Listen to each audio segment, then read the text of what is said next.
The Vice President Harris and I and our entire administration will always be honest and transparent with you about both the good news and the bad. We will level with you when we make a mistake. We'll straight up say what happened. Good evening, my fellow Americans. Tonight, I'd like to talk to you about where we are as we mark 1 year since everything stopped because of this pandemic.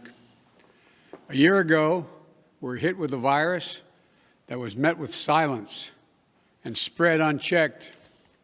Denials for days, weeks, then months. That led to more deaths, more infections, more stress. While it was different for everyone, we all lost something. A collective suffering, a collective sacrifice.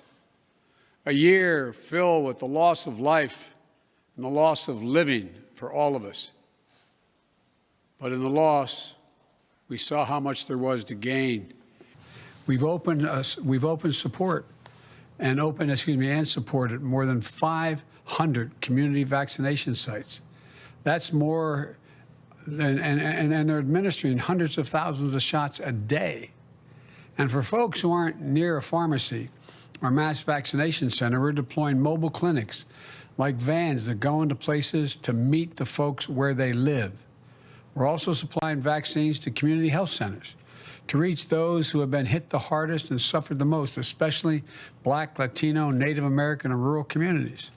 We're going to talk about infrastructure and American competitiveness and what we're going to do to make sure we once again lead the world across the board in infrastructure. It's not only creates jobs, but it makes us a hell of a lot more competitive around the world if we have the best infrastructure in the world. So we're going to be talking about that. And so is the message I want the world to hear today. America is back. America is back. Diplomacy is back at the center of our foreign policy. As I said in my inaugural address, we will repair our alliances and engage with the world once again, not to meet yesterday's challenges, but today's and tomorrow's. American leadership must meet this new moment of advancing authoritarianism, including the growing ambitions of China to rival the United States and the determination of Russia to damage and disrupt our democracy.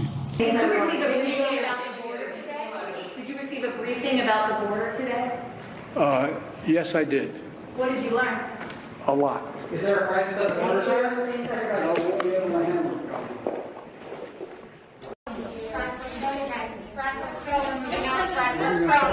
Press, let's go, you guys. Come on, press. We're gonna move out. Let's go, press. Guys, let's go. Come on, press. Let's go. Come on, let's go. Crisis at the border, sir. Let's go, you guys. Come on. This historic legislation is about rebuilding the backbone of this country and giving people in this nation, working people, middle-class folks, people who built the country, a fighting chance. That's what the essence of it is. And I'm going to have a lot more to say about that tonight in the next couple days. Hey guys, did you know we have a podcast called WJ Live? The Western Journal's mission is to equip readers with the truth, and that's the same mission we have on WJ Live. You'll hear from writers, editors, and special guests on the most important topics of the day. You can watch us every day at 5 p.m. Eastern, 2 p.m. Pacific on youtube.com/WJ Live. While you're there, help us out by subscribing and hitting the bell so you don't miss any future episodes. See you there.